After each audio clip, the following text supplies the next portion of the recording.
Qué gozo es estar juntos nuevamente para abrir el santo libro de Dios. Pidamos que el Espíritu Santo sea nuestro maestro en esta hora. Inclinemos juntos el rostro. Amantísimo Padre y Dios, bendito y glorificado sea tu nombre en esta hora. Nos hemos dado cita para escuchar tu voz hablando a través de tu santa palabra.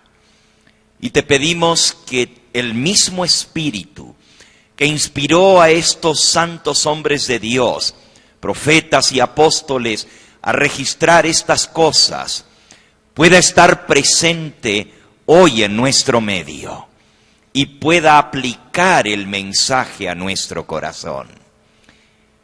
Y danos a nosotros, Señor, un espíritu dispuesto para hacer tu voluntad.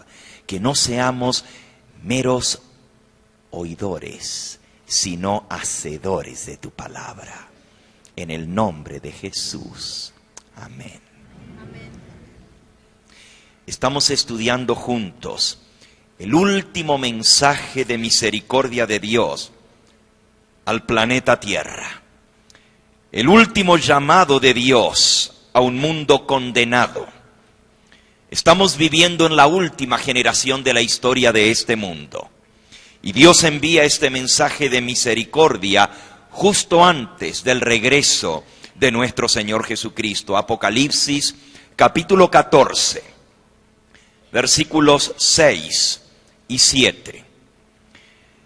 Vi volar por en medio del cielo a otro ángel que tenía el evangelio eterno, para predicarlo a los moradores de la tierra, a toda nación, tribu, lengua y pueblo, diciendo a gran voz: temed a Dios y dadle gloria, porque la hora de su juicio ha llegado, y adorad a aquel que hizo el cielo, la tierra, el mar y las fuentes de las aguas.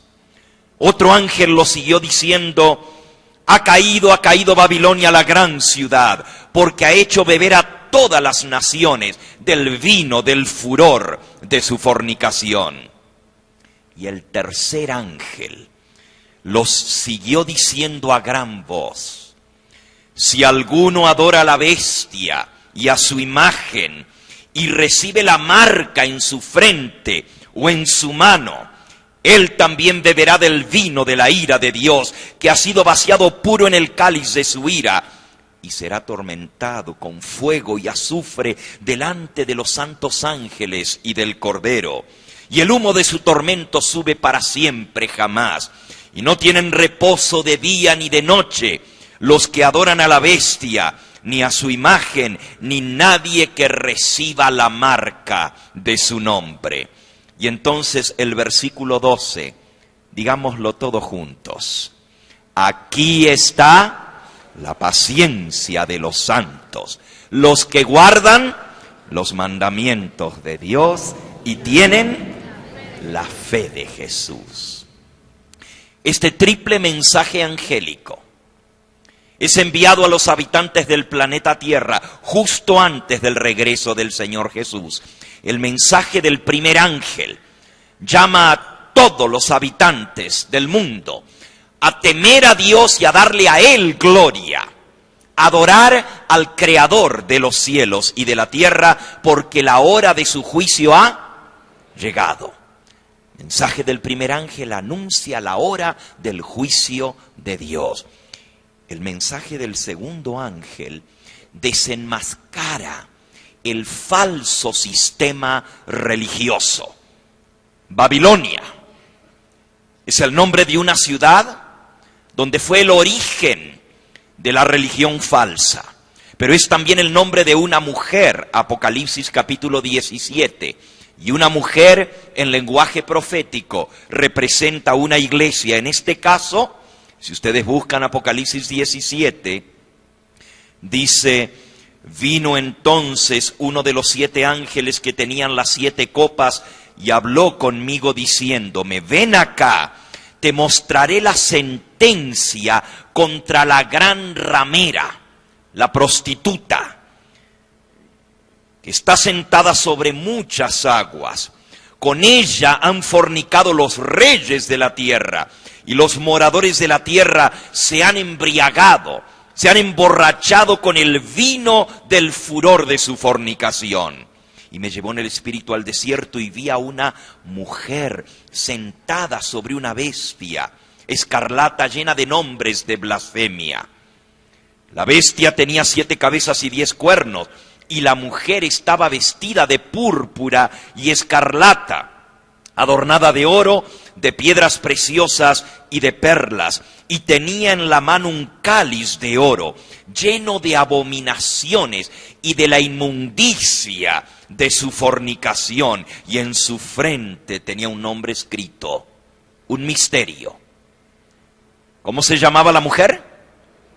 Babilonia, la grande, la madre de las rameras, de las prostitutas y de las abominaciones de toda la tierra. Y vi a la mujer ebria, borracha, de la sangre de los santos y de la sangre de los mártires del Señor Jesús. Y cuando la vi quedé asombrado con gran asombro, dice el apóstol Juan.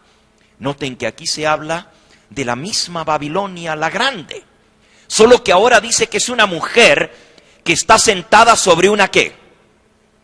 Una bestia.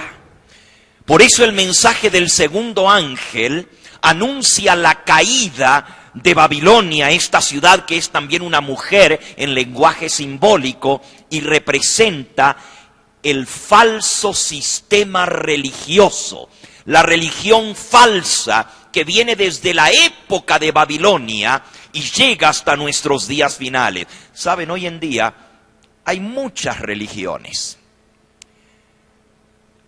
Los estudiantes de religión, los filósofos dicen que son 7 las grandes religiones del mundo: el budismo, el taoísmo, el confucianismo, el judaísmo, el cristianismo, el mahometanismo o musulmanes.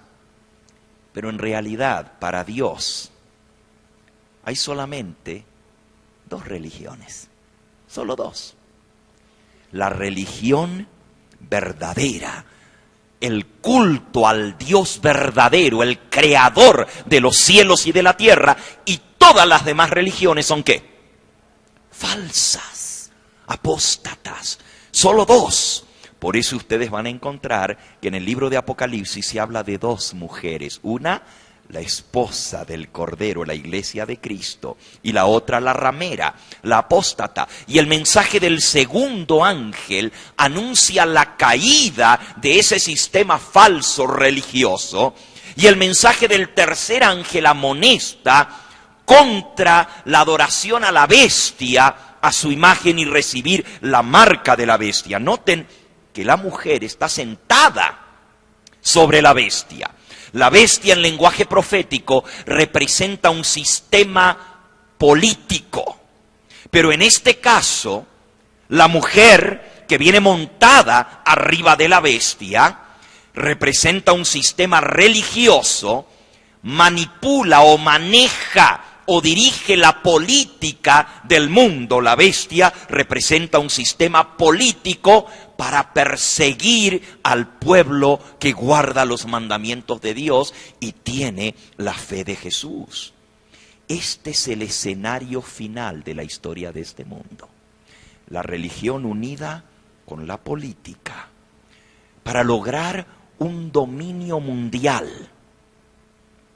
Una religión global con un sistema político, un gobierno global, una sola moneda global también, controlar el sistema monetario del mundo para lograr que todos los habitantes de la tierra estén bajo el control de este poder. Y para esto se une la iglesia y el gobierno.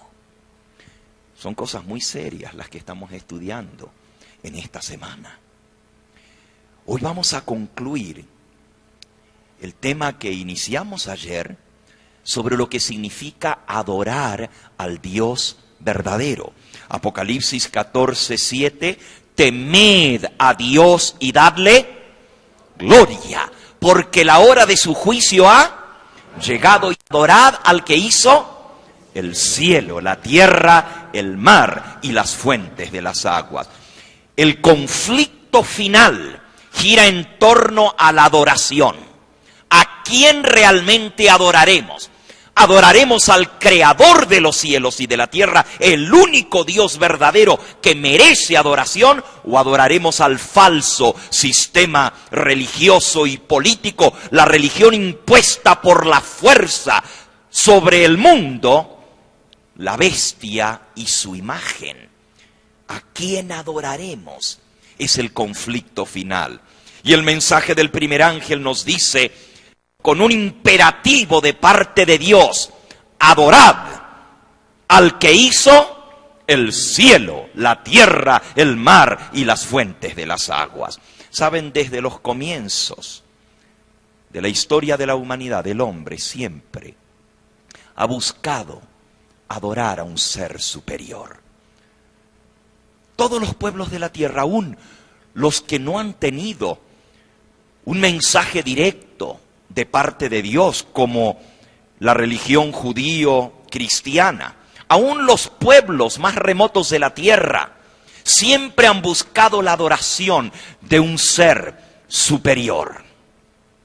Y es interesante cómo Dios estableció desde el comienzo pautas para la adoración verdadera. Él dejó símbolos de adoración y Él estableció, el mismo Dios, en el comienzo, en la creación, estableció la adoración como parte de lo que es la experiencia del ser humano. Los que perdieron ese conocimiento de Dios lo buscaron a tientas, viendo a ver cómo adoraban a ese ser superior. Pero aquellos que recibieron la revelación de Dios, aquellos que mantuvieron los oráculos de Dios, tuvieron instrucciones de parte de Dios sobre la verdadera adoración. Cuando el Hijo de Dios vino a este mundo, en el libro de San Juan, en el capítulo 4, Él habló sobre la adoración también. Así como hoy en día, en aquel entonces había discusión sobre la religión y cuál era la religión verdadera, y si debemos ir a adorar aquí o debemos ir a adorar allá, y cómo se debe adorar. San Juan capítulo 4. El Señor Jesús está hablando con la mujer samaritana y le dice ella a Jesús en el versículo 19: Señor, me parece que tú eres profeta. Y Jesús le responde. Pero antes de eso, miren lo que la mujer le dice al Señor Jesús. Nuestros padres adoraron en este monte. Ella era samaritana. Y los samaritanos adoraban en el monte de Gerizim. Los judíos, vosotros, le dice la mujer a Jesús, decís que hay que adorar en Jerusalén, que ese es el lugar que se debe adorar. Noten la discusión y el conflicto con respecto a la adoración. ¿Cómo debemos adorar? ¿Dónde debemos adorar? ¿Cuál es la religión verdadera? Las dos venían de la misma raíz. Y sin embargo, los samaritanos habían hecho el culto en Samaria, en torno al monte Gerizim, mientras que los judíos habían hecho el culto en torno a Jerusalén, sobre el monte de Sión. ¿En cuál monte hay que adorar? ¿Cuál es la religión verdadera? Le pregunta la mujer al Señor Jesús, y miren la respuesta de Cristo. Jesús le dijo: mujer, créeme, que la hora viene cuando ni en este monte, ni en Jerusalén adoraréis al Padre. Vosotros adoráis lo que no sabéis. Nosotros, hablando ahora de los judíos, adoramos lo que sí sabemos, porque la salvación viene de los judíos. Ahora Jesús aquí dice una gran verdad. Hay gente que adora lo que no sabe. Pero la salvación viene de parte de los judíos. Y uno dice, ¿cómo? La salvación de los judíos. Fue porque Dios reveló al pueblo judío la verdad a través de los profetas. Dios a ellos les reveló el plan de salvación. Y el mismo Señor Jesucristo corrobora que la salvación viene por mano de los hebreos, de los judíos. Pero miren lo que sigue. Acuérdense que le acaba de decir, ni en este monte ni en Jerusalén adoraremos. Vosotros adoráis lo que no sabéis. Nosotros adoramos lo que sí sabemos, porque la salvación viene de los judíos. Mas la hora viene, versículo 23, la hora viene y ahora es cuando los verdaderos adoradores adorarán al Padre, ¿cómo? En espíritu y en verdad. Dios es espíritu, dice el versículo 24. Y los que le adoran en espíritu y en verdad, es necesario que le adoren, porque también el Padre tales adoradores busca que le adoren. Quiere decir que este asunto de la adoración es crucial, es importante, es básico. ¿Cómo adoraremos? ¿A quién adoraremos? ¿De qué manera lo haremos? ¿Dónde adoraremos? Y Jesús dice, ni aquí ni allá. Lo que Dios busca es que le adoremos en espíritu y en ¿qué? Y en verdad. Porque tales adoradores busca al Padre que le adoren. Tremenda verdad. ¿Dios es qué? Espíritu. ¿Puede el ser humano representar al Dios eterno, que es espíritu, en forma humana? ¿Podemos adorar a Dios a través de representaciones de Dios? Esta es una pregunta importante. En espíritu y en verdad son las dos características de la verdadera adoración. Y como Dios es espíritu, Él busca que los que le adoren en espíritu y en verdad. Dos características fundamentales de la verdadera adoración.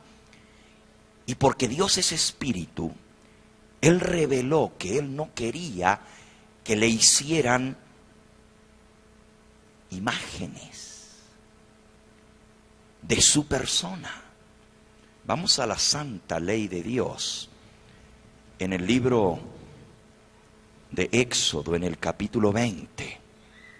Dice, comenzando en el versículo 1. Habló Dios todas estas palabras diciendo: Yo soy Jehová tu Dios, que te saqué de la tierra de Egipto, de casa de ¿qué? De servidumbre. No tendrás, ¿qué cosa? Otros dioses delante de mí. Noten el primer mandamiento de la santa ley de Dios. No tendrás otros dioses delante de mí. Pero noten ahora el segundo mandamiento. No te harás ¿qué? Imagen, ni ninguna semejanza de lo que esté arriba en el cielo, ni abajo en la tierra, ni en las aguas debajo de la tierra. No te inclinarás delante de las imágenes, ni les rendirás culto. Porque yo soy Jehová tu Dios, fuerte y celoso, que visito la maldad de los padres sobre los hijos hasta la tercera y cuarta generación de los que me aborrecen, y hago misericordia a millares, a los que me aman y guardan mis mandamientos, dice el Señor.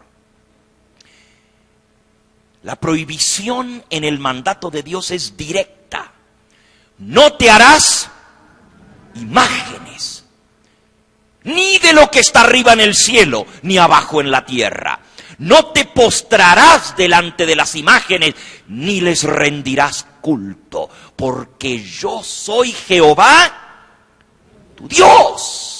Dios es espíritu. Y Él les dice un poquito más adelante, en el mismo capítulo 20, no os haréis dioses de oro ni de plata, ni ninguna representación de la deidad, porque cuando yo descendí del monte ninguna figura visteis. ¿A qué pues me haréis semejantes? ¿Cómo se puede hacer una representación de Dios para adorarlo cuando Dios es espíritu? Este es un mandato divino que tiene que ver con la adoración. Y Dios busca verdaderos adoradores que le adoren ¿en qué? En espíritu. En un momento vamos a ver cómo es adorarle en verdad. Pero adorarle en espíritu significa sin ninguna representación visible de la deidad. La palabra de Dios nos habla vez tras vez sobre esta tremenda verdad. Busquen, por ejemplo, en el Salmo 115. Y aquí el salmista, con palabra categórica, habla en contra de las representaciones visibles de la deidad. Salmo 115 dice: no a nosotros, oh Jehová, no a nosotras, sino a tu santo nombre da gloria. Noten que el mensaje del primer ángel dice: temed a Dios y dadle gloria, dadle gloria. Y ahí dice el Salmo 115: a tu nombre sea la gloria, da gloria, por tu misericordia, por tu verdad. ¿Por qué han de decir las gentes, ¿dónde está ahora su Dios? Y miren la respuesta: nuestro Dios está ¿dónde? En los cielos. Todo lo que quiso ha hecho. Los ídolos de ellos son plata y oro, obra de manos de hombres. ¿Tienen boca? Pero no hablan. ¿Tienen ojos? Pero no ven. ¿Tienen orejas? Pero no oyen. ¿Tienen narices? Pero no huelen. Manos tienen, mas no palpan. Pies tienen, mas no andan. No hablan con su garganta. Semejantes a ellos son los que lo hacen y cualquiera que confía en ellos. La insensatez de la idolatría. Qué tristeza, qué dolor que en la iglesia cristiana, la misma iglesia que el Señor Jesús fundó, pudieran introducirse formas de culto contrarias al mandato directo de la palabra de Dios. ¿Saben de lo que estoy hablando? ¿Saben de lo que estoy hablando? Qué tristeza que en el mundo así llamado cristiano, millones y millones de personas hayan sido guiados a dar culto a imágenes que tienen que ser cargadas en hombros, en procesiones, porque no pueden caminar por sí solas. Busquen en el libro de Jeremías, en el capítulo 10, palabra del profeta Jeremías por inspiración de Dios. Dice, comenzando el versículo 1, oíd la palabra que Jehová ha hablado sobre vosotros, oh casa de Israel. Así dijo Jehová, no aprendáis el camino de las naciones, ni de las señales del cielo tengáis temor, aunque las naciones le teman. De esto vamos a hablar un poquito más a fondo al entrar en el mensaje del segundo ángel. Esto de las señales del cielo tiene que ver con la astrología. Lo vamos a dejar por aquí, pero vamos a hablar un poquito porque esto es parte de la falsa adoración y del falso culto que el enemigo de Dios ha introducido en el mundo. No hagáis caso a las señales de los cielos, aunque la gente les tenga temor y les crea, vosotros no creáis de estas cosas, dice el Señor, porque las costumbres de los pueblos, versículo 3, son vanidad. Porque el leño del bosque cortaron, obra de manos de artífice con buril. Con plata y oro lo adornan, con clavos y martillo lo afirman para que no se mueva. Están derechos como una palmera, tiesos. No hablan. Son llevados al hombro en procesiones, porque no pueden andar. No tengáis temor de ellos, porque ni pueden hacer mal, ni pueden hacer bien. No hay semejante a ti, oh Jehová. Grande eres tú y grande tu nombre en poderío. ¿Quién no te temerá, oh Rey de las naciones? Porque a ti es debido el temor, porque entre todos los sabios de las naciones y en sus reinos no hay nadie semejante a ti. Todos se infatuarán y se entontecerán.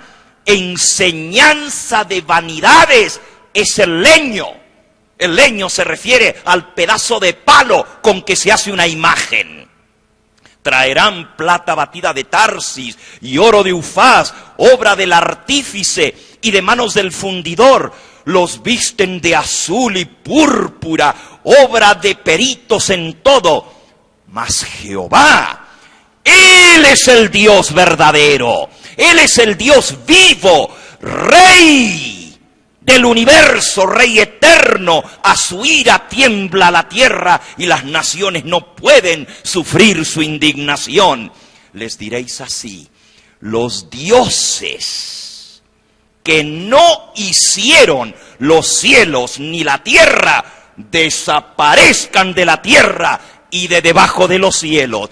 El que hizo la tierra con su poder, el que puso en orden el mundo con su saber, el que extendió los cielos con su sabiduría, a su voz se produce muchedumbre de aguas en el cielo, hace subir las nubes de lo postrero de la tierra, hace relámpagos con la lluvia y saca el viento de sus depósitos. Todo hombre se embrutece. Le falta sabiduría, se avergüenza de su imagen, de su ídolo, porque mentirosa es la obra de fundición y no hay espíritu en ella. Vanidad son, obra vana, al tiempo de su castigo perecerán. Oh, amigo que me escuchas, estas son palabras fuertes que vienen del Dios verdadero. El Dios que hizo los cielos y la tierra, el Dios vivo, es el único que merece nuestra adoración. ¡Qué tristeza! Y pienso en este momento en mi amado pueblo mexicano. Aquí estamos en la Ciudad de México. Una de las últimas veces que vine aquí, visité un lugar muy famoso, el Cerro de Tepeyac, la Basílica de la Guadalupana. Y saben, yo tengo un respeto muy especial por la Madre de nuestro Señor Jesucristo, La bienaventurada Virgen María, santa y bendita mujer, escogida por Dios para llevar en su vientre al Hijo de Dios. Y lo que voy a decir a continuación no es en contra de esa bendita y santa mujer, sino en contra de lo que la Biblia llama vanidad, insensatez.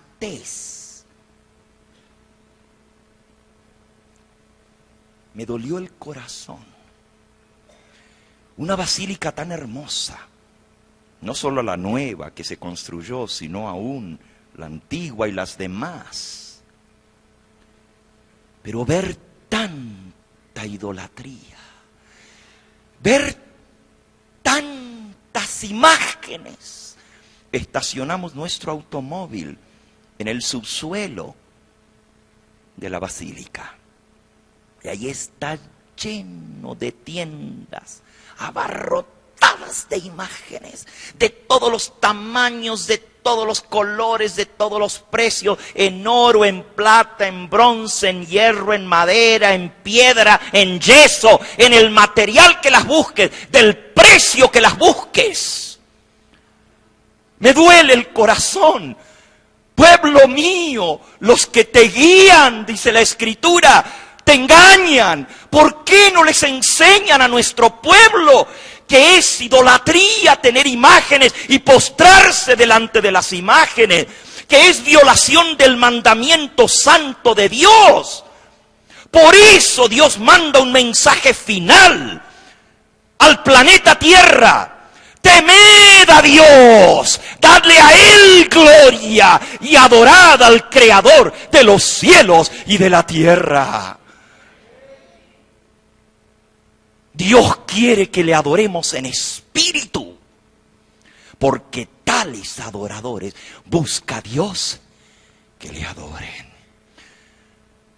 Sí, Dios tiene muchos hijos que en ignorancia le buscan, como si fuera a tientas, porque nadie les enseñó este mandato de Dios. Tienen la ley de Dios en el catecismo, pero está cambiado. Vayan de vuelta a Éxodo capítulo 20 y lean el mandato tal cual como Dios lo escribió con su propio dedo. En Éxodo capítulo 31 y versículo 18 dice: y Dios dio a Moisés, cuando acabó de hablar con él en el monte de Sinaí, 2 tablas del testimonio, tablas de piedra escritas ¿con qué? Con el mismo dedo de Dios. De toda la Biblia. Y yo creo que todo este santo libro es inspirado de tapa a tapa. ¿Lo crees tú así? ¿Tú crees que esto es palabra de Dios? Yo creo que todo es inspirado por Dios. Pero fue escrito por santos hombres, profetas, apóstoles. Dios se lo reveló y ellos lo registraron. Pero la única parte en toda la Biblia que fue escrita por Dios mismo es su santa ley. Lo escribió con su propio dedo en tablas de piedra. Así que aquí no hay confusión. Viene de Dios mismo. Y el mandato en Éxodo 20 es claro. Yo soy Jehová tu Dios, que te saqué de tierra de Egipto, de casa de servidumbre. No tendrás otros dioses delante de mí. El primer mandamiento de la ley de Dios nos manda a adorar tan solo al Dios verdadero. No tendrás otros dioses delante de mí. En el catecismo, el primer mandamiento reza: amar a Dios sobre todas las cosas. ¿Se acuerdan los mandamientos según el catecismo? ¿Cuántos de los que están aquí hicieron primera comunión y fueron al catecismo? A ver. Bueno, la gran mayoría. El primer mandamiento dice: amar a Dios sobre todas las cosas. ¿Y qué dice el segundo? No jurar su santo nombre en vano. ¿Y el tercero? Santificar las fiestas. Y el cuarto, honrar a padre y madre. Detengámonos allí. Ahora lo estamos leyendo como Dios lo escribió. No tendrás otros dioses delante de mí, dice el primer mandamiento. Podríamos decir que si amamos a Dios sobre todas las cosas, no vamos a tener otros dioses delante de Él, ¿correcto? Bueno, podríamos decir que el sentido del primer mandamiento en el catecismo es similar al primer mandamiento como Dios lo escribió. No tener otro delante de Él es amarle a Él sobre todas las cosas. Pero ¿y por qué cambiar lo que Dios escribió? Pero la cosa se pone más grave. Porque el segundo mandamiento, como Dios lo escribió, reza así: no te harás imagen, ni ninguna semejanza de lo que esté arriba en el cielo, ni abajo en la tierra, ni en las aguas debajo de la tierra. No te inclinarás a las imágenes, ni las honrarás, porque yo soy Jehová, tu Dios, fuerte, celoso, que visito la maldad de los padres sobre los hijos hasta tercera y cuarta generación de los que me aborrecen, y hago misericordia a millares, a los que me aman y guardan mis mandamientos. Y miren el tercer mandamiento, versículo 7, léanlo. No tomarás el nombre de Jehová tu Dios en vano, porque no dará por inocente Jehová al que tomare su nombre en vano. Ahí está el tercer mandamiento, no tomar el nombre de Dios en vano. Es el segundo en el catecismo. No jurar su santo nombre en vano. ¿Qué pasó con el segundo mandamiento? ¿Qué pasó? No está cambiado. Está eliminado, está quitado. ¿Con qué autoridad? ¿Por qué será que habrán quitado este mandamiento del catecismo? Yo creo que no necesitamos esforzarnos mucho la mente para entender, ¿verdad? El mandamiento dice: no te harás ¿qué? Imagen. Ni ninguna semejanza de lo que está arriba en el cielo ni abajo en la tierra. No te postrarás delante de las imágenes ni les rendirás culto. ¡Qué cosa tan terrible! Para cubrir una costumbre que vino, y me estoy casi adelantando al tema que vamos a ver sobre Babilonia. Porque tenemos que entender de dónde vino el culto a las imágenes. Si Dios desde el comienzo le dijo al hombre que no hiciera imágenes, ¿de dónde vinieron? La antigua Babilonia es el origen del culto a las imágenes. Pero lo terrible es que esto se infiltra en la iglesia cristiana. Y por seguir las costumbres de los pueblos. Hace un momento leímos que Dios les dijo: no sigáis las costumbres de los pueblos, porque lo que ellos hacen es vanidad. Pero tristemente, por seguir las costumbres de los pueblos, se ha permitido introducir algo en el culto cristiano, que es violación directa al segundo mandamiento de la ley de Dios. Y como ya las costumbres imperaron y por tradición se vienen utilizando imágenes en todas las iglesias, se les prende veladoras. Y saben, los líderes religiosos saben que esto no es correcto. Entonces dicen: bueno, pero no adoramos las imágenes, no las adoramos, nomás nos sirven para que pensemos en lo que representan. Y hasta han inventado algo que dice que a Dios se le rinde la tría, a la Virgen hiperdulía y a las imágenes dulía. Son palabras del latín, ¿no es cierto? Latría dicen que es adoración solo al Dios verdadero. Hiperdulía es una adoración especial, pero un poco menos a la Virgen, y entonces a los santos y las imágenes no es adoración, sino que es respeto y reverencia, pero no adoración. Pero el mandamiento de Dios es claro: no te harás imágenes, ni de lo que está arriba en el cielo, ni de Dios, ni de Cristo. Y sin embargo los crucifijos llenan las iglesias, los cementerios y los hogares de los así llamados cristianos, cuando Dios dijo: no te harás imágenes, no te postrarás delante de ella. ¿Por qué no le enseñamos al pueblo la verdad? ¿Por qué permitimos que se rinda un culto a Dios que Él no puede aprobar? Porque Él dijo que Él está buscando verdaderos adoradores, que le adoren ¿en qué? En espíritu. Y como Dios es espíritu, no podemos representarlo con representaciones visibles de la deidad. Pero también Cristo dijo que el Dios busca quienes le adoren en espíritu y ¿en qué? Y en verdad. Que es verdad. Sigan el próximo mandamiento de la ley de Dios. Dice el versículo 8. Acuérdate del día de reposo para santificarlo. 6 días trabajarás y harás toda tu obra, mas el 7º día es sábado, reposo para Jehová tu Dios. No hagas en él obra alguna, ni tú, ni tu hijo, ni tu hija, ni tu siervo, ni tu criada, ni tu bestia, ni el extranjero que está dentro de tus puertas. Porque en 6 días hizo Jehová los cielos, la tierra, el mar y todas las cosas que en ellos hay. Y reposó, ¿qué día?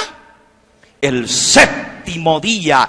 Por tanto Jehová bendijo el día de sábado y ¿lo qué? Lo santificó. Pregunto en esta noche, ¿será que nomás la Biblia que nosotros tenemos aquí dice esto?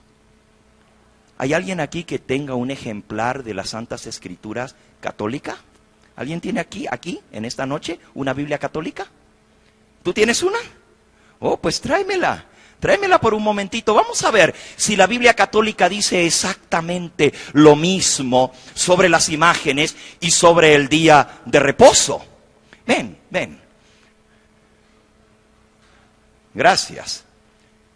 La Biblia latinoamericana. Esta Biblia fue publicada por la Sociedad Bíblica Católica Internacional en Roma. Y trae el imprimatur del arzobispo de Concepción, Chile. La Biblia latinoamericana. Vamos a buscar aquí Éxodo, capítulo 20, a ver si dice exactamente lo mismo. Leo el 2º mandamiento de la ley de Dios. No te hagas ninguna estatua, ni imagen alguna. Oiga, hasta está más claro. No te hagas estatua ni imagen alguna de lo que hay arriba en el cielo, abajo en la tierra y en las aguas debajo de la tierra. No te postres delante de las imágenes ni les des culto, porque yo, Yahvé, tu Dios, soy un Dios celoso. ¿Qué dice Dios? Celoso. Él no comparte su adoración con las imágenes. Ese es el 2º mandamiento. Vamos ahora al 4º mandamiento, Éxodo capítulo 20 y versículo 8. Leo en la Biblia Católica Latinoamericana. Acuérdate del día del sábado para santificarlo. ¡Más claro todavía! Porque en la Biblia que tenemos nosotros, que es la Biblia Reina Valera, dice, acuérdate del día de ¿qué? De reposo. Ahora, si ustedes se fijan en sus Biblias, al lado de día de reposo tiene un asterisco. Un asterisco es una estrellita pequeña. Y si miran al pie de la página, así como en mi Biblia, la estrellita dice, aquí equivale a ¿qué? A sábado. Claro, dice lo mismo. ¿Saben por qué lo traducen día de reposo en la Biblia Reina Valera? Porque la palabra sábado en hebreo, que Dios lo escribió con su dedo, se dice Sabat. De ahí viene el nombre de nuestro séptimo día de la semana, sábado. Sabat quiere decir sábado. Pero en hebreo la palabra Shabbat quiere decir reposo. Por eso los traductores dicen, acuérdate del día de ¿qué? Del Shabbat, del día de reposo para santificarlo. La Biblia católica escoge no traducir el nombre del día o su significado, Shabbat, reposo, sino dejarlo como en el idioma original.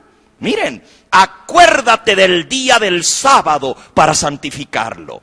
Trabaja 6 días y en ellos haz todas tus faenas. Pero el día séptimo es día de descanso consagrado a Yahvé tu Dios. Que nadie trabaje, ni tú, ni tus hijos, ni tus hijas, ni tus siervos, ni tus siervas, ni tus animales, ni los forasteros que viven en tu país. Pues en 6 días Yahvé hizo el cielo, la tierra, el mar y todo cuanto hay en ellos, pero el séptimo día Yahvé descansó. Por eso bendijo el sábado y lo hizo sagrado. El mandato de Dios es claro, directo.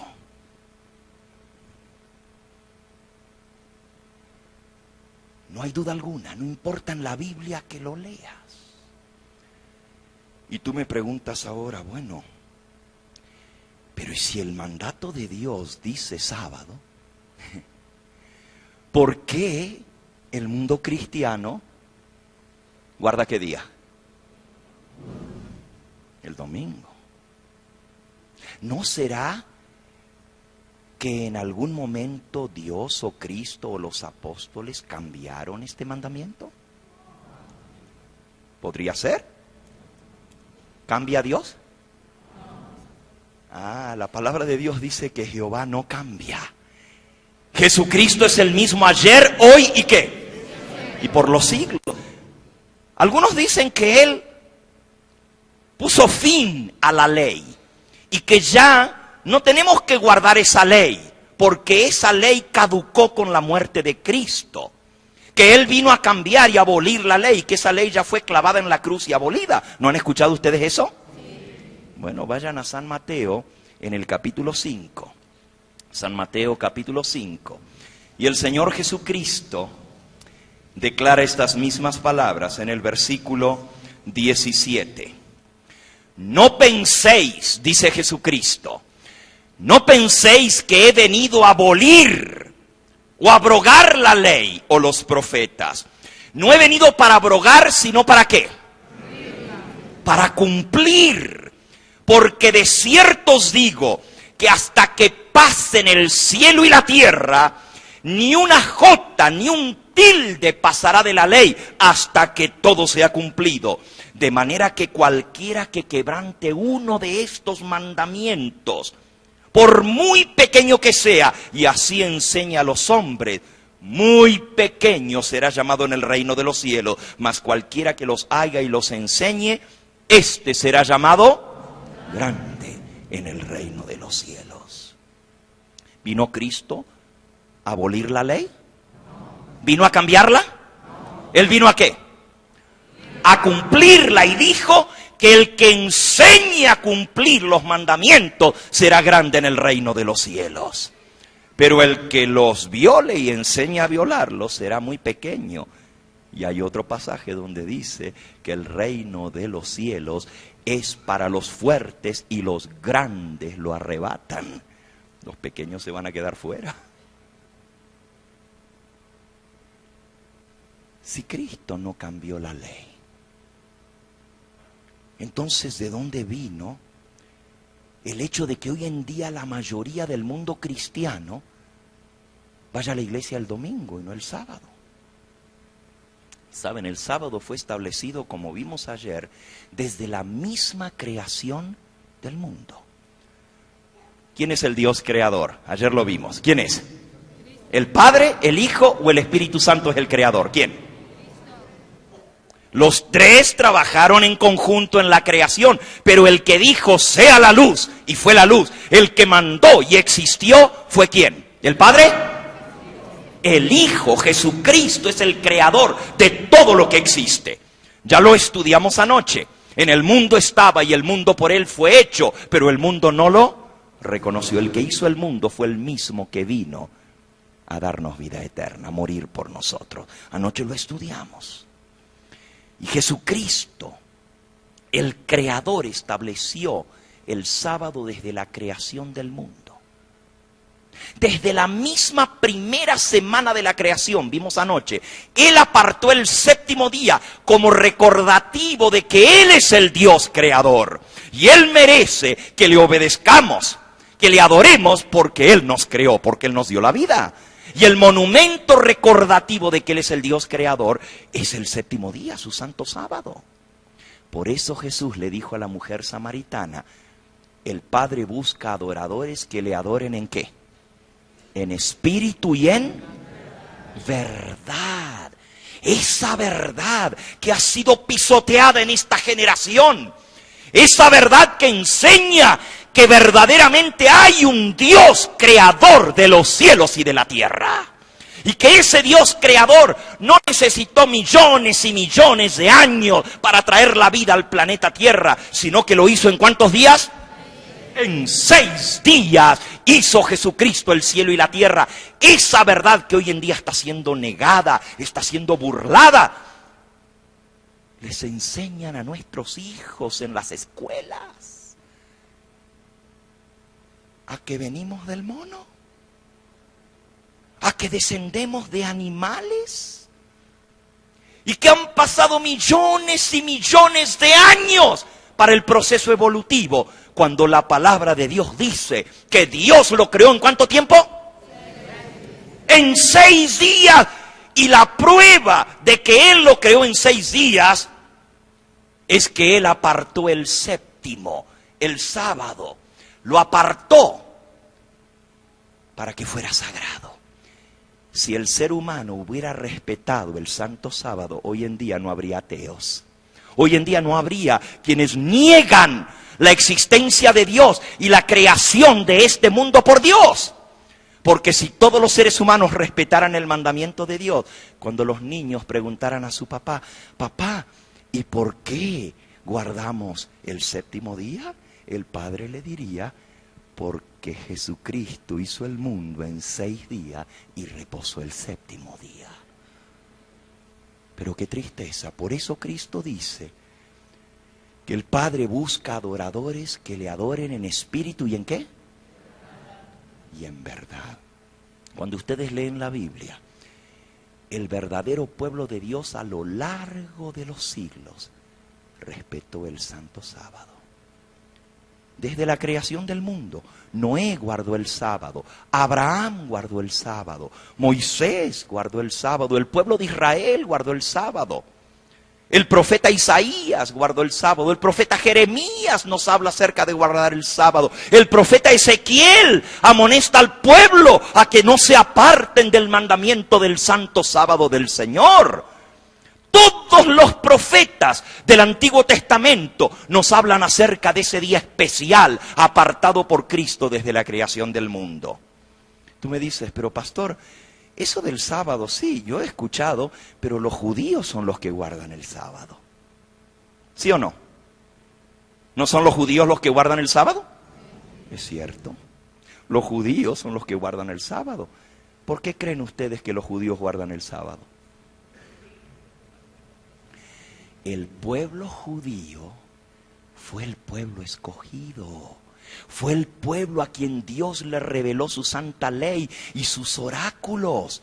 Es cierto, cuando Cristo vino a esta tierra, dice la Biblia, a los suyos vino. ¿Y los suyos qué? No le recibieron. Pero eso no quita el hecho de que el pueblo escogido de Dios, de quien recibimos las santas escrituras, es el pueblo hebreo, el pueblo judío. Es cierto, los judíos hasta el día de hoy guardan el sábado. Y algunos dicen, ¿y será el mismo día ese desde la creación del mundo? Pues déjame decirte, los judíos todavía guardan el sábado y es el mismito sábado de nosotros hoy en día. Y a lo largo de los siglos el pueblo judío ha venido guardando el séptimo día. No ha habido pérdida en el cómputo de los días. Se han cambiado los calendarios, es cierto.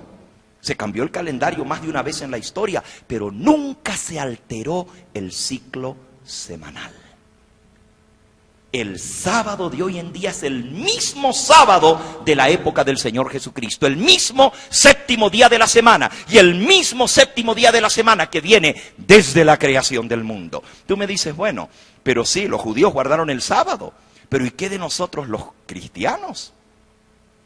¿No será que los cristianos guardamos el domingo en honor de que Cristo resucitó en domingo?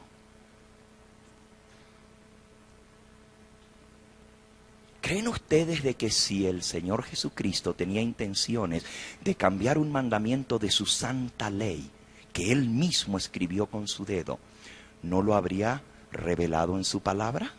¿No lo habría dejado escrito en este libro? Que los apóstoles que escribieron el Nuevo Testamento después de la muerte y la resurrección de Cristo al cielo, ¿no habrían registrado en el Nuevo Testamento que después de la muerte y resurrección de Cristo los cristianos debíamos guardar el domingo?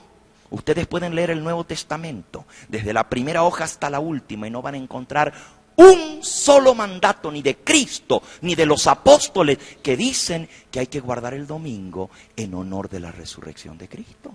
Simplemente no existe. Al contrario, el texto declara que el sábado iba a seguir siendo guardado por el pueblo de Dios. Vamos a ver algunos pasajes. Vamos a San Lucas. San Lucas al capítulo 23. Y yo tengo allí pendiente la preguntita que quedamos anoche y que les acabo de hacer ahora. No me he olvidado. Si el sábado es el día de reposo, ¿quién lo cambió? ¿Desde cuándo para aquí se guarda el domingo? Lo vamos a ver. San Lucas capítulo 23. Nos habla acerca de la muerte de nuestro Señor Jesucristo, su sepultura y su resurrección.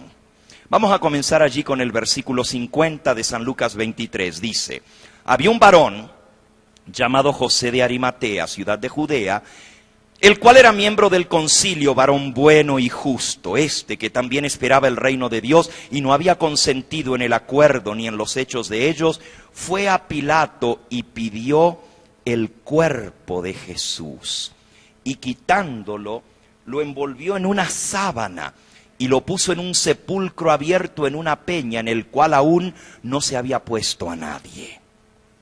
Era el día de la ¿qué?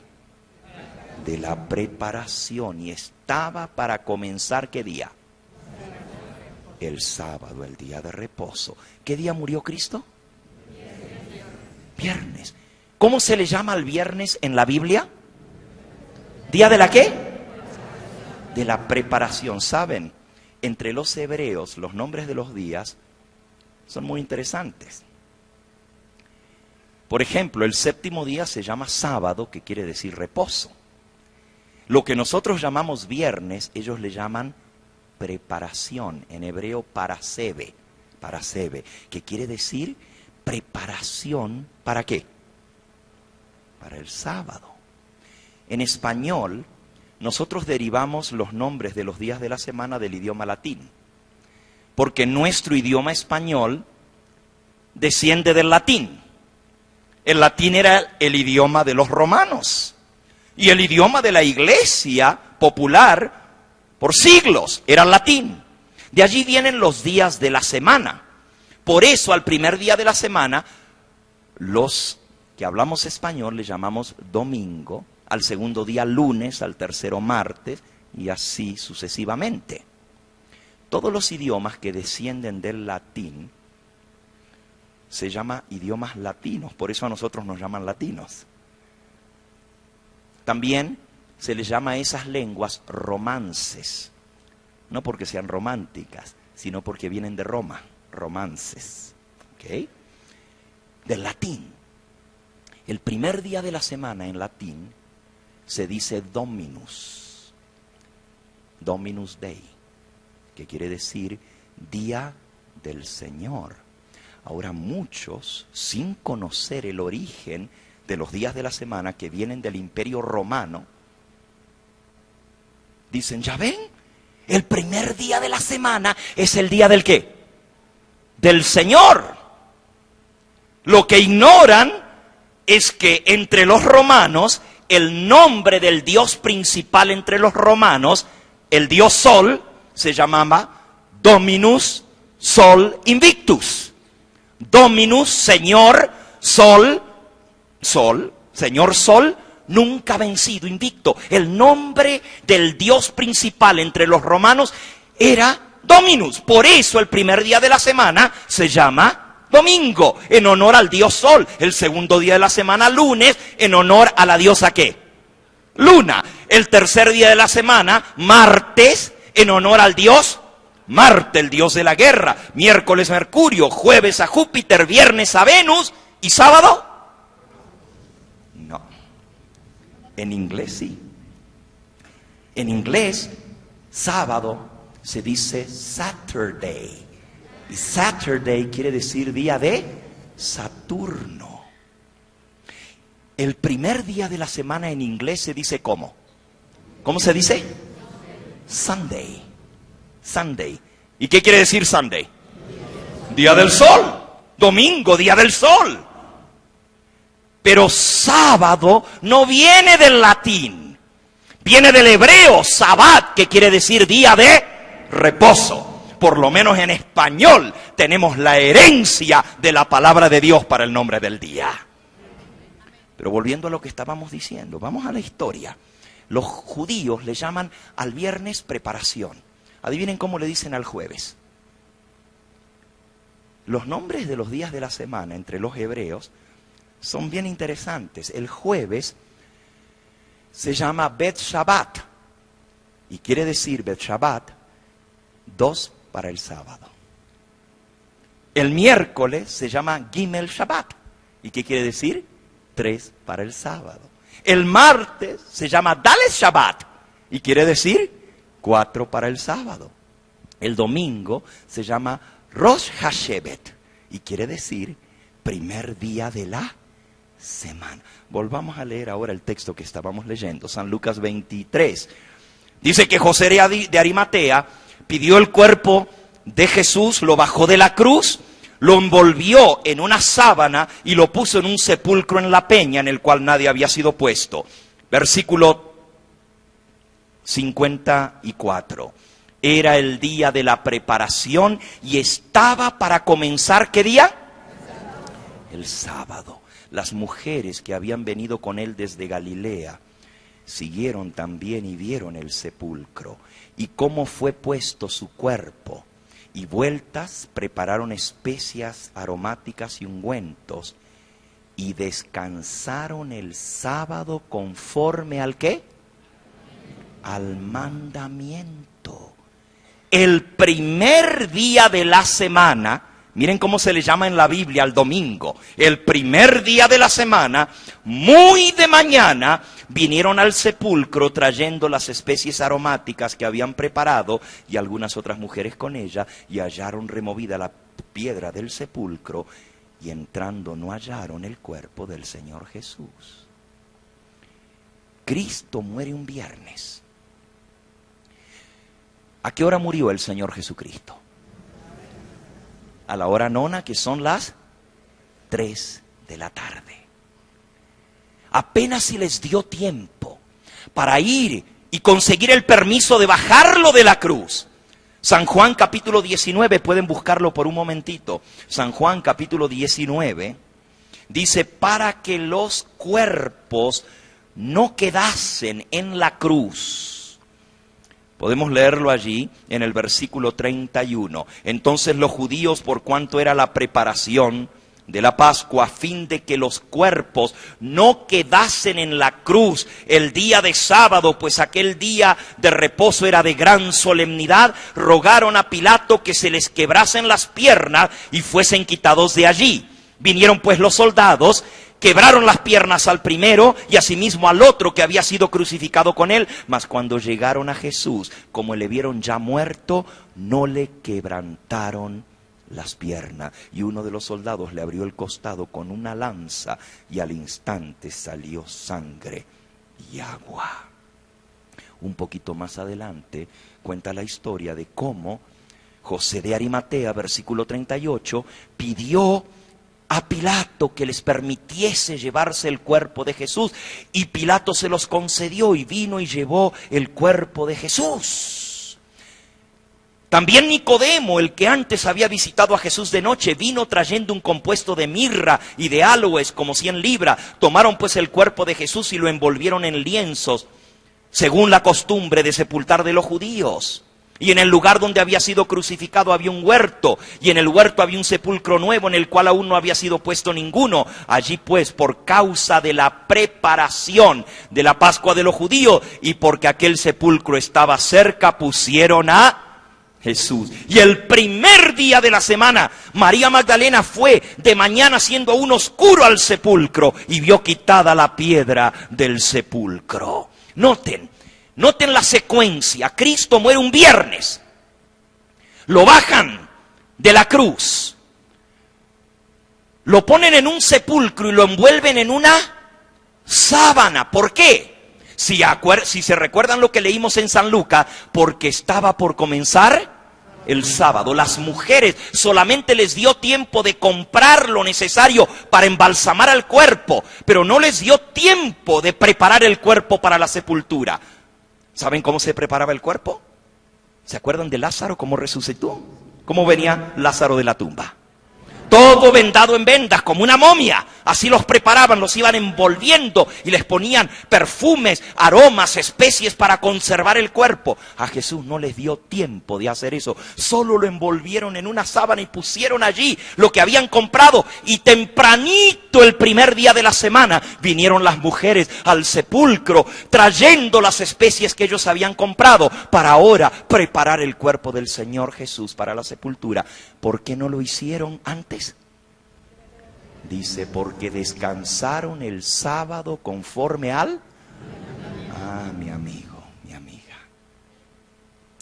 Les hablé hace un rato acerca de esa bendita y santa mujer, la madre de nuestro Señor Jesucristo. Ella estaba entre esas mujeres, lo dice allí en San Juan, en el capítulo 19, versículo 25. Estaban junto a la cruz de Jesús su madre, la hermana de su madre, María, mujer de Cleofas, y María Magdalena.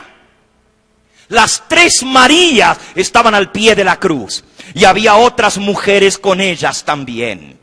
Esas benditas y santas mujeres fueron hasta el sepulcro. Vieron cómo ponían el cuerpo del Señor Jesús. Lo envolvieron en una sábana solamente. Pero no les dio tiempo de preparar el cuerpo, porque se estaba poniendo el sol y estaba comenzando el santo día de sábado. La bienaventurada Virgen María prefirió dejar el cuerpo de su propio Hijo, el Hijo de Dios, sin la preparación necesaria para la sepultura, antes que violar el mandato de la santa ley de Dios. Qué ejemplo para nosotros, ¿verdad? Y tanta gente que hoy en día dice que son marianos, que son devotos a María, pero no siguen el ejemplo de María. No hacen lo que María hizo. No guardan el sábado como la Virgen María lo guardó. ¿De qué sirve que nos llamemos marianos si no seguimos el ejemplo de María? El Señor Jesús nos dio el ejemplo. Él no solamente creó el mundo en 6 días y reposó el 7º día, lo bendijo y lo santificó, pero cuando vino a salvarnos, terminó la obra de la redención un viernes, colgado entre cielo y tierra, extendiendo sus brazos en amor, gritó: consumado es, y expiró. Un viernes derramó su sangre por nosotros, descansó en la tumba el sábado, descansó por la obra concluida de la redención. Noten, en la creación descansó no porque estaba cansado, Descansó porque había concluido la obra de la creación. En la redención descansó en la tumba porque había concluido la salvación de la raza humana. El mismo Cristo nos da el ejemplo. Algunos dicen, bueno, pero ¿y si yo guardo el domingo en honor de la resurrección de Cristo? ¿Tiene algo de malo? Bueno, si vas a guardar el domingo en honor de la resurrección de Cristo, ¿por qué no guardas el viernes en honor de su muerte? Las dos son importantes, su muerte y su resurrección. Pero no es cuestión de guardar el día que Él murió, ni guardar el día que Él resucitó. Hay que guardar el día que Él guardó, que Él mandó que se guardase, que Él bendijo y que Él santificó. Eso es lo que Él nos pide. Y Jesús dice, el Padre busca adoradores que le adoren en espíritu y en ¿qué? Y en verdad. Adorarle en espíritu. Y hay dos mandamientos que tienen que ver con la adoración. Uno nos dice cómo adorarle. No con imágenes, sino en espíritu. Y el otro mandamiento nos dice cuándo adorarle. En el día que Él mismo apartó desde la creación del mundo para que fuera el día de culto y adoración. Podemos seguir leyendo el Nuevo Testamento y ver el mismo Señor Jesús hablando sobre el futuro. Vamos a San Mateo en el capítulo 24. San Mateo capítulo 24. Hablando acerca de la destrucción de Jerusalén, que vendría más de 40 años más tarde después de su muerte y resurrección. En ese sermón profético, el Señor Jesús les dice a sus discípulos, versículo 16 de Mateo 24, los que estén en Judea huyan a los montes. El que esté en la azotea no descienda a tomar algo en su casa. El que esté en el campo no vuelva atrás para tomar su capa. ¡Ay de las que estén en cinta y de las que críen en aquellos días! Orad, pues, para que vuestra huida no sea en invierno ni en ¿qué? Ni en sábado. Les dijo, cuando veáis la ciudad de Jerusalén rodeada de ejércitos, sabed que su fin ha llegado. El que esté en la azotea, no vuelva a la casa. El que esté en el campo, no entre a la ciudad, huya. Orad para que vuestra huida no sea en invierno ni en ¿qué? Si después de su resurrección se iba a guardar el domingo en honor de la resurrección, ¿por qué Jesucristo mandó a que orasen para que su huida no fuera en sábado? Cristo no sabía nada de ese cambio. No estaba dentro de sus planes. 40 años después, cuando la ciudad de Jerusalén fue destruida, no fue en sábado, fue en martes. Prueba de que el sábado se seguiría guardando. Los apóstoles siguieron guardando el sábado. Podemos ver texto tras texto, solamente 2 o 3. Miren, vayan al libro de Hechos de los Apóstoles, que es la historia de la predicación de los apóstoles. Si ustedes van a Hechos, al capítulo 13, nos dice allí en el versículo 14, el primer viaje misionero del apóstol Pablo. Y ellos, pasando de Pergue, llegaron a Antioquía de Pisidia y entraron en la sinagoga un día de sábado y se sentaron. Los apóstoles iban a predicar el día de sábado y entonces sigue diciendo, les dieron para que tuviese la predicación. Y él se levanta y predica. El sermón es precioso, está registrado en Hechos capítulo 13. Ahora alguno puede decir, bueno, pastor, pero eso era la sinagoga de los judíos. ¿No sería que ellos fueron ahí para predicarle a los judíos? Puede ser, pero sigan leyendo un poquito más adelante. Termina el sermón y en el versículo 42 dice, cuando salieron ellos de la sinagoga de los judíos, los gentiles les rogaron que el siguiente sábado les hablasen de estas cosas. ¿Quiénes son los gentiles? Los que no son judíos. Los gentiles les dijeron que el próximo sábado les hablasen de estas cosas. Ahora, esa era la oportunidad para San Pablo decirle, no hace falta que esperemos hasta el próximo sábado. Mañana, domingo, que es el día de la resurrección de Cristo. Los cristianos guardamos el domingo. Mañana les predico. Pero miren lo que dice el versículo 44. Y el siguiente sábado se juntó casi toda la ciudad para oír la palabra de Dios. Bendito sea el nombre del Señor. Los apóstoles siguieron guardando, ¿qué día? Les he leído 2, 3 versículos. Podríamos pasarnos el resto de esta noche leyendo versículos que muestran que años después, décadas después de la resurrección de Cristo, los apóstoles seguían guardando el sábado tal cual como el mandamiento lo indicaba. ¿De dónde entonces vino el cambio?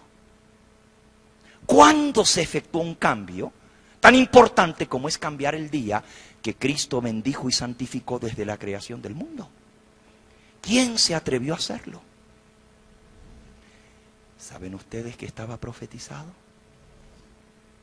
¿Saben ustedes que siglos antes se había hablado de un poder que iba a pensar que tenía el derecho de cambiar el santo sábado? ¿Quieren leerlo? Busquen en el libro de Daniel. Busquen en el libro de Daniel. El profeta Daniel, en el capítulo 7. Ya en esta noche no nos queda tiempo de profundizar más.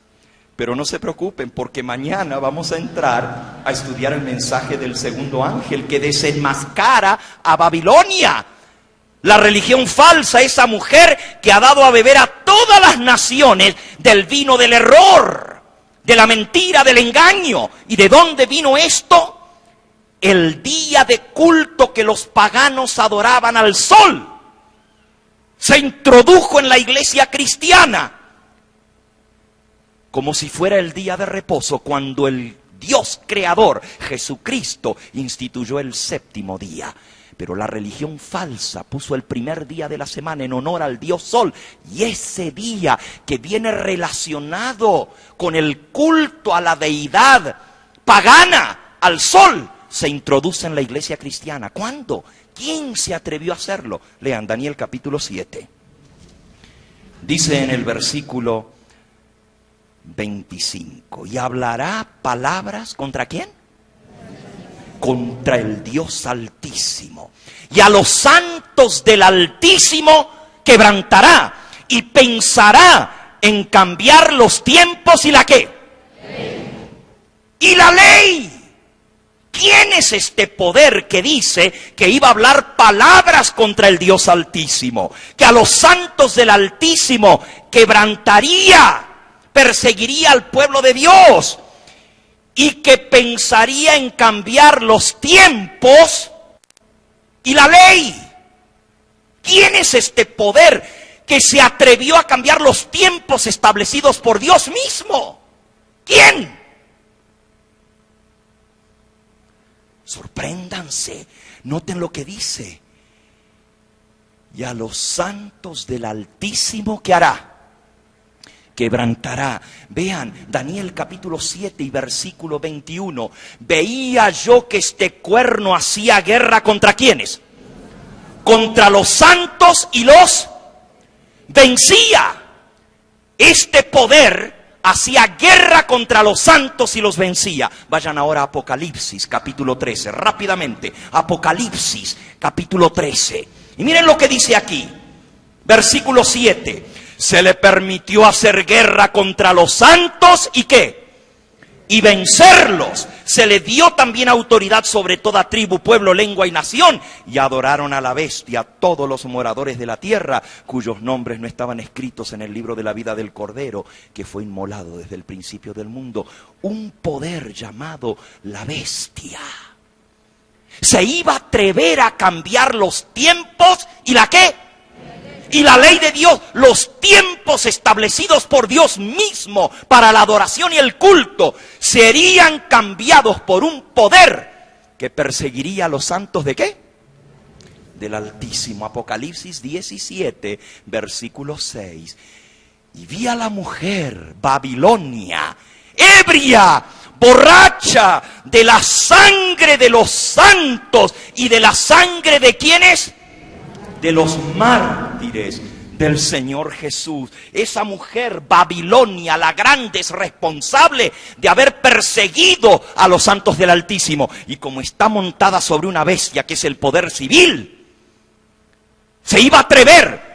Solamente alguien que tiene poder para hacer leyes puede cambiar la ley.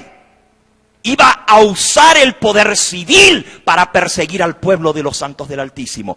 ¿Ustedes creen que lo que estamos viendo hasta ahora es interesante? Esperen mañana cuando estudiemos acerca de esa mujer, Babilonia, y cómo se logró este cambio tan atrevido. Atreverse a cambiar la misma ley de Dios.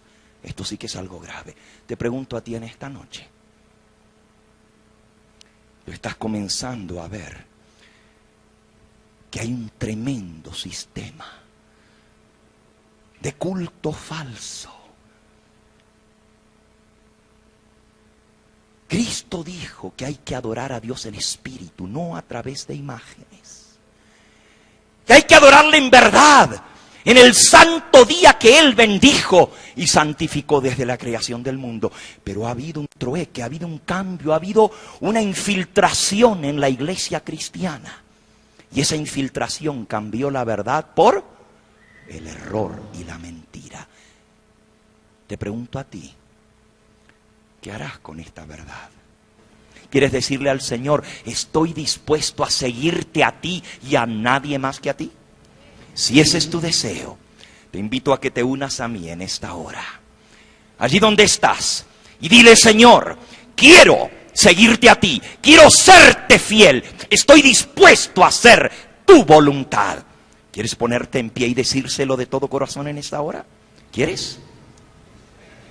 Amén. Bendito sea el nombre del Señor. Y tú que nos ves a través de la pantalla, tú que nos escuchas en esta hora y Dios te ha llamado a escuchar este mensaje, ¿echarás tu suerte con el pueblo de Dios? Le dirás al Dios creador, Señor, tan solo a ti adoraré en espíritu y en verdad. Si esta es tu decisión, díselo al Señor allí mismo donde tú estás. Dile, Señor, quiero servirte, quiero hacer tu voluntad. Y si has tomado la decisión de entregarle tu vida a Él, llámanos a 3ABN Latino. Dinos de esa decisión, que queremos regocijarnos contigo. Queremos orar por ti para que el Señor ponga su fuerza en ti. Llámanos y haznos partícipes de este gozo de la decisión de seguir a Cristo Jesús.